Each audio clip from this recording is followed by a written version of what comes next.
Bismillahirrahmanirrahim. Assalamualaikum warahmatullahi wabarakatuh. Selamat malam Sobat Ilmiah. Pada malam hari ini kita akan belajar tentang analisis diskriminan dengan menggunakan SPSS. Namun sebelum kita mempraktekkan analisis diskriminan menggunakan SPSS, kita akan belajar terlebih dahulu tentang apa itu analisis diskriminan. Jadi analisis diskriminan itu digunakan untuk mengelompokkan setiap objek ke dalam dua atau lebih kelompok berdasarkan kriteria sejumlah variabel bebas. Pengelompokan ini bersifat mutually eksklusif, yaitu jika objek A sudah masuk ke kelompok yang satu, maka ia tidak mungkin lagi menjadi anggota kelompok yang kedua, dan seterusnya.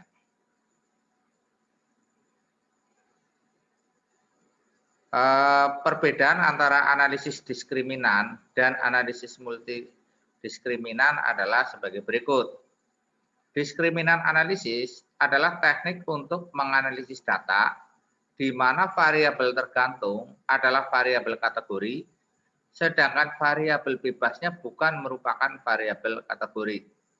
Jadi variabel tergantungnya adalah data nominal kriteria, tetapi variabel bebasnya itu bukan variabel kategori. Misalnya skalanya adalah skala interval atau skala rasio.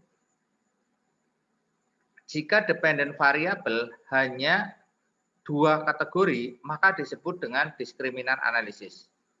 Tetapi jika variabel tergantung lebih dari dua kategori, maka analisis yang digunakan adalah multidiskriminan analisis. Jadi itu yang membedakan antara diskriminan analisis dan multidiskriminan analisis. Ini ada ilustrasinya. Jadi analisis diskriminan ini variabel independennya adalah variabel numerik, interval atau rasio, sementara variabel dependennya adalah variabel kategori, nominal. Jika kategorinya itu hanya dua saja, maka disebut dengan diskriminan analisis. Tetapi apabila variabel tergantungnya atau variabel dependennya itu kategorinya lebih dari dua, maka disebut dengan multidiskriminan analisis. Itu yang membedakan antara analisis diskriminan dan multidiskriminan. Nah, ini adalah persamaan pada analisis diskriminan seperti persamaan regresi. D-nya itu adalah skor diskriminannya. Sementara B itu adalah koefisien diskriminan, kemudian X adalah variabel bebasnya. Nah, ini adalah contoh kasus analisis diskriminan yang akan kita pecahkan. Misalnya ini ada seorang manajer pemasaran ingin meneliti faktor-faktor yang membuat konsumen suka atau tidak suka terhadap roti merek ABC. Berdasarkan penelitian pendahuluan, diperoleh atribut-atribut yang dipertimbangkan konsumen di dalam memilih roti adalah aroma, ukuran, warna, bentuk, kandungan gizi, harga, kemasan yang menarik, dan rasa. Itu adalah variabel bebasnya. Kemudian variabel tergantungnya adalah sikap konsumen. Nah, ini adalah pengukuran variabel bebas dengan menggunakan skala Likert. Bagaimana penilaian saudara terhadap aroma roti merek ABC?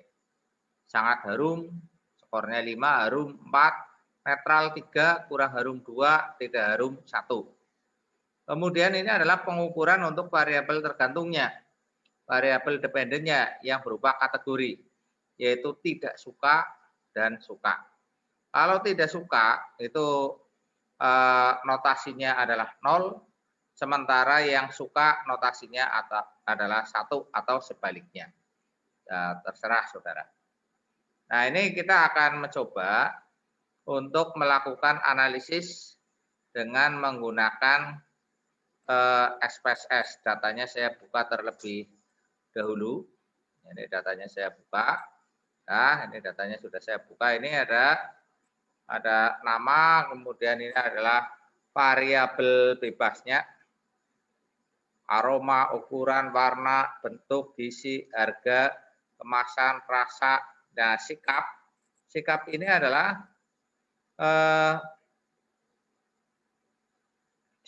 ini adalah variabel tergantungnya yang berupa kategori 0 dan 1. 0 itu apa? Tidak suka, sementara 1 adalah suka.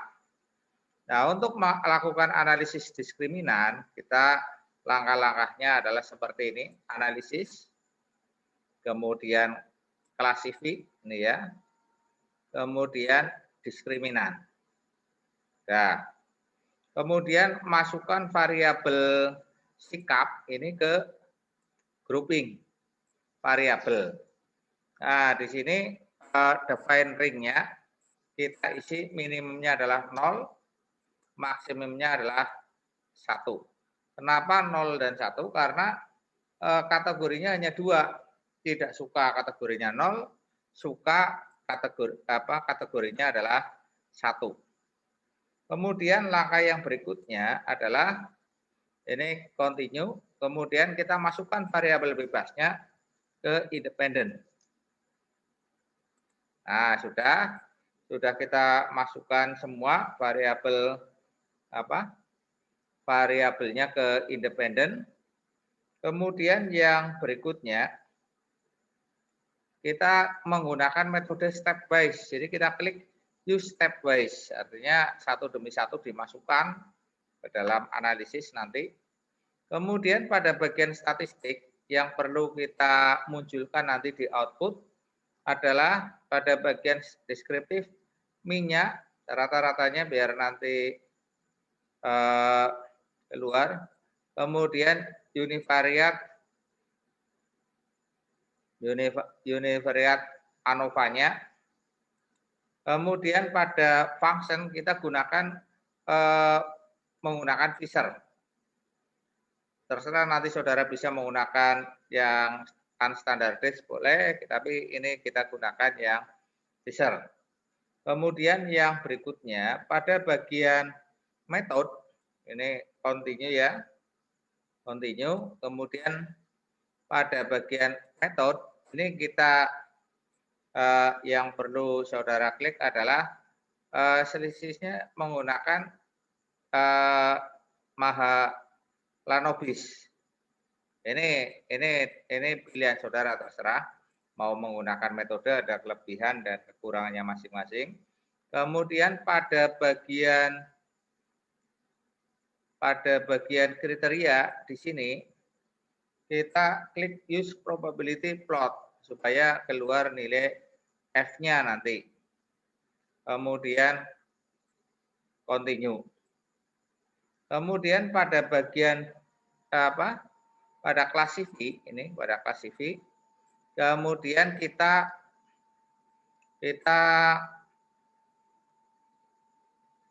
klik yang display ini, klik wise result dan left one out classification. Jadi nanti yang tidak masuk di dalam analisis dikeluarkan satu persatu. Kemudian continue. Oke. Nah, ini adalah outputnya semacam ini.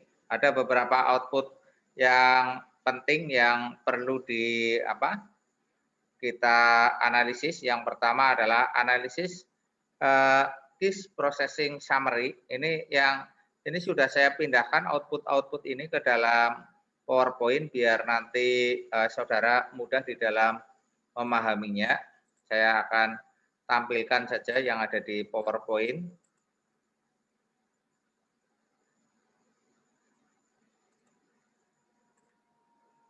Nah, ini yang pertama adalah output yang pertama adalah Analysis Case Processing Summary.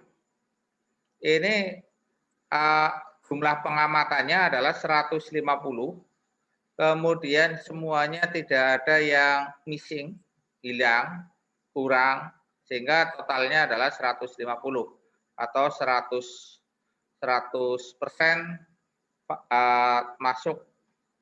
telah masuk dan valid untuk diproses di dalam analisis diskriminan, tidak ada yang hilang. Kemudian pada output yang kedua adalah grup statistik. Pada grup statistik yang tidak suka itu ada 74, yang suka ada 76. Sehingga totalnya adalah 150.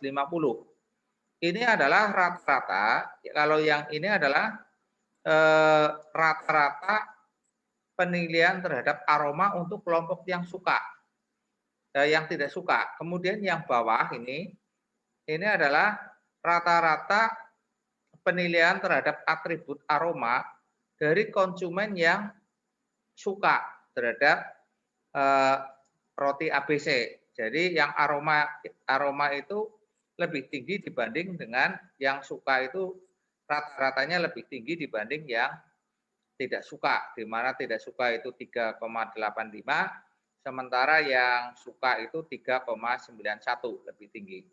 Kemudian rata-rata totalnya ini adalah 3,88. Kemudian ini adalah standar deviasinya untuk masing-masing atribut. Kemudian yang berikutnya adalah output test of equality of group mean. Dalam tabel ini kita menguji apakah ada perbedaan yang signifikan antara kelompok untuk setiap variabel bebas yang ada. Ini pedoman yang kita gunakan adalah menggunakan weight lambda. Weight lambda itu nilainya adalah berkisar 0 sampai 1. Jika mendekati 0, data tiap grup itu semakin berbeda. Tetapi sebaliknya, jika semakin mendekati angka 1, dalam tiap grup itu mendekati sama. Jadi kalau mendekati angka 1 itu data tiap kelompok itu semakin mendekati sama. Nah, kemudian yang berikutnya, atau saudara dengan melihat nilai F-nya ini. F-nya lebih besar apa lebih kecil daripada F tabel dengan DF ini. DF1, DF2-nya. Ke sampingnya ke 1, ke bawahnya 148.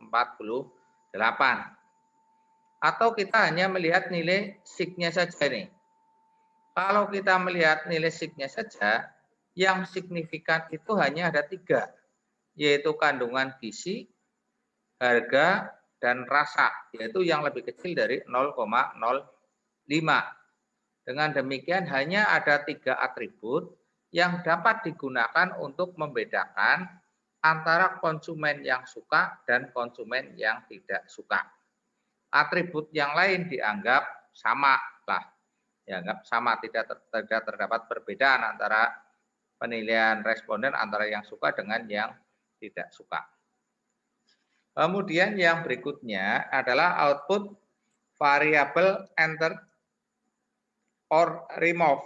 Dalam tabel ini itu hanya menyajikan variabel bebas yang dianalisis, yaitu variabel yang dapat digunakan untuk membedakan 2 kategori yang ada.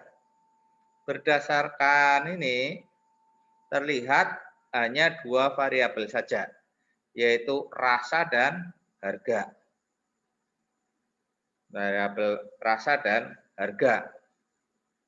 Jadi hanya ada 2 variabel yang dapat digunakan untuk membedakan orang yang suka memiliki sikap suka dan orang yang memiliki sikap tidak suka terhadap roti merek ABC. Kemudian ini adalah variabel in the analysis. Variabel in the analysis. Tabel ini menunjukkan proses pemasukan variabel ke dalam analisis satu persatu berdasarkan urutan nilai eksak F statistik dari nilai yang terbesar. Tahap yang pertama atribut rasa itu yang terpilih di dalam analisis.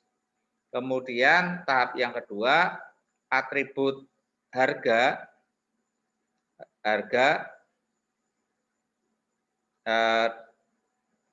atribut rasa dan harga yang dimasukkan di dalam analisis. Ini apa? Dan kita perhatikan kedua atribut tersebut memiliki signifikansi lebih kecil daripada 0,05. Kemudian yang berikutnya adalah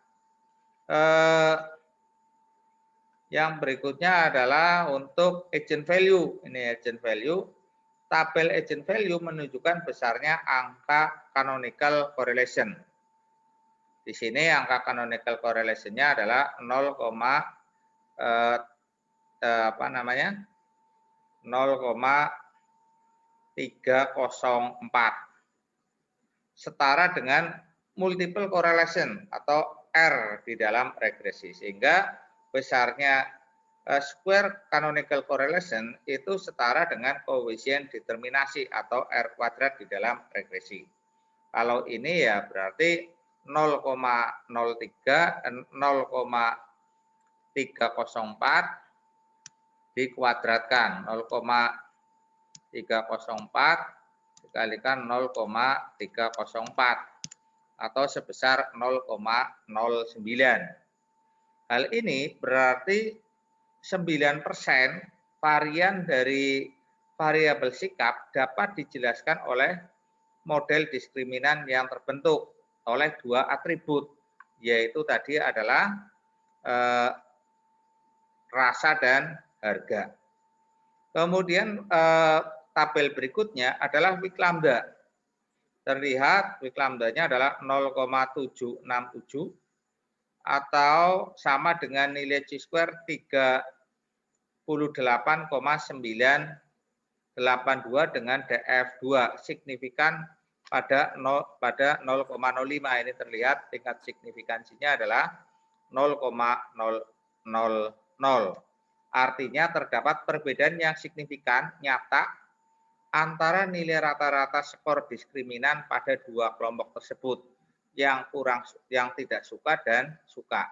Jadi dapat disimpulkan bahwa memang terdapat perbedaan sikap antara kelompok yang suka dan kelompok yang tidak suka terhadap roti merek ABC. Nah, kemudian yang berikutnya adalah struktur matrik.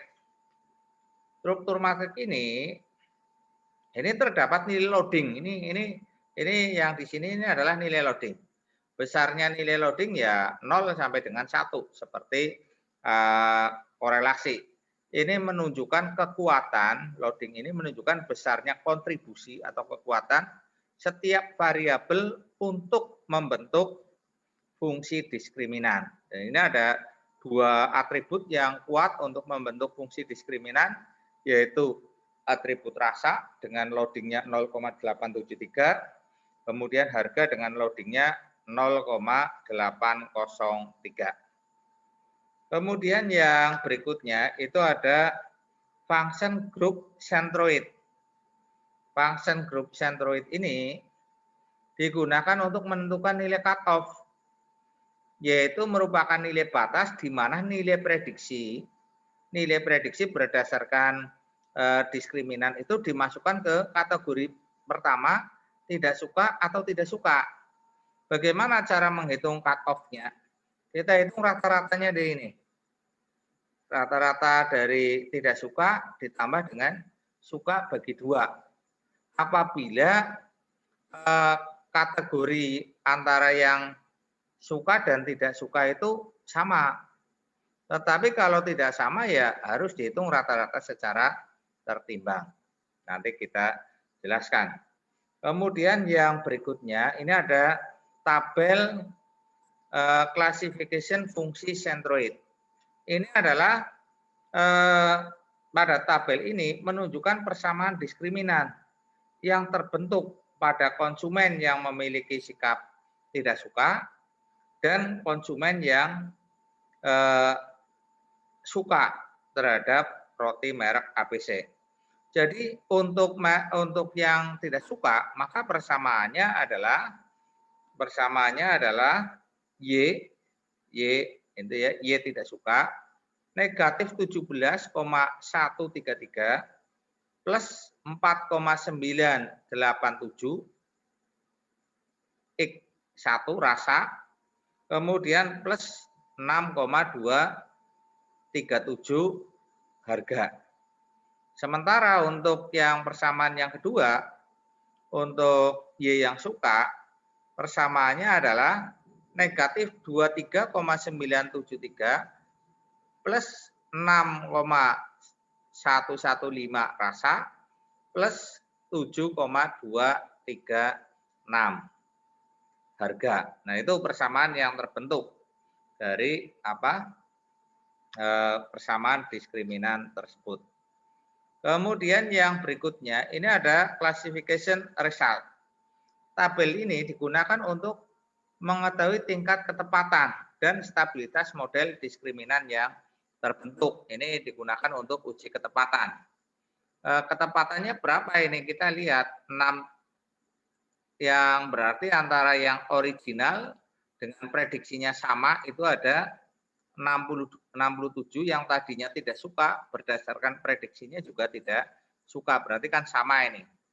Kemudian tidak suka realnya, tetapi prediksinya malah suka, berarti kan tidak sama.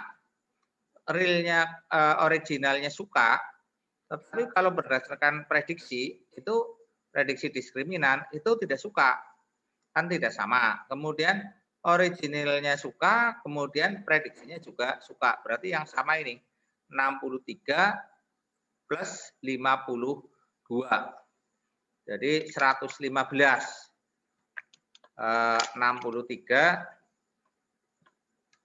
63 ditambah dengan 52. 115 dibagi totalnya. Totalnya adalah 150. Sehingga tingkat ketepatannya adalah 76,7. Ini di sini nih. Ini adalah 76,7. Nah, ini untuk menghitung nilai cut-off-nya, jika jumlah anggota tiap kategori sama kayak gini, tinggal di rata-rata saja. Ini plus ini bagi 2. Cuma kalau tidak sama harus berhitung cara tertimbang. Untuk kasus ini kan tidak sama. Untuk yang tidak suka itu ada 74 dikalikan dengan ini tidak suka 0,55 plus yang suka 76 dikalikan 0,542 dibagi totalnya 150 sehingga cut off-nya adalah negatif 0,002. Artinya apa? Artinya kalau prediksi diskriminan itu di atas di atas lebih besar dari negatif 0,002 maka dimasukkan kategori suka. Tetapi kalau lebih kecil dari negatif 0,002 maka dimasukkan di dalam prediksi dimasukkan kategori tidak suka. Nah, uji ketepatan modelnya adalah semacam ini. Ini kita hitung hit ratio. Hit ratio itu gimana? Hit ratio itu adalah yang benar, prediksi yang benar, ukuran sampel dengan alokasi prediksi yang benar. Tadi ada 115. 115 dibagi N adalah jumlah pengamatannya 150 sehingga hit rasionya adalah 76, ini tadi 76,7 itu adalah hit ratio. Kemudian P pro-nya itu adalah P kuadrat ditambah 1 min P dikuadratkan. P-nya itu apa? P-nya adalah proporsi ukuran sampel di kelompok yang satu. Kemudian 1 min P untuk proporsi kelompok yang kedua. Kemudian Nmax. Nmax itu apa? Jumlah sampel terbesar pada salah satu kelompok. Yang terbesar satu kelompok kan tadi ada 74 dan 76. Berarti yang terbesar adalah 76-nya. Nah, sehingga kita bisa menghitung ini hit rasionya 115 itu adalah untuk jumlah sampel dengan alokasi prediksi benar 115. dibagi 150 ketemu 76,67 atau 76,7% lah. Kemudian Cepro-nya kita hitung ini 49,33 dari mana? 49 adalah proporsi untuk yang proporsi jumlah sampel di kelompok pertama. Proporsi ukuran sampel kelompok yang pertama. Kelompok yang pertama sih tadi berapa? 74. 74 dibagi 150. Itu adalah 49,33. Kemudian ini sisanya 1 dikurangi 49,33 ketemunya adalah 50,10 sehingga di sini ini adalah Cepro-nya. Cemak-nya ini 76. 76 dari mana? NMAK. NMAK N untuk kategori yang banyak, yang kan hanya 2 kategori. Kategori yang pertama adalah 74 jumlah ukurannya sampelnya. Kemudian kategori yang kedua adalah 76 sehingga 76 dibagi 150 ketemu 50,67 di sini. Ini adalah cemaknya. Kemudian hit rasionya di mana? 76 berarti di sini. Maka daerah ini disebut dengan masuk kategori akurat. Prediksinya masih kategori akurat. Kemudian untuk stabilitas model diskriminan itu kita gunakan Presque dengan rumus N ini. N itu adalah ukuran sampel dikurangi N untuk yang alokasi sampel yang tepat dikalikan K adalah kategori. Kemudian dibagi N ukuran sampel total, K adalah kategori dikurangi 2. Kita masukkan ini ketemunya adalah 13,52. Kriterianya bagaimana? Jika nilai Presque dengan tabel chi-square pada tingkat keyakinan tertentu, pada degree of freedom-nya sebesar 1, degree of freedom-nya di sini 1, dengan kriteria keputusan sebagai berikut. Jika Presque-nya itu lebih kecil, maka hasil analisis dinyatakan tidak stabil.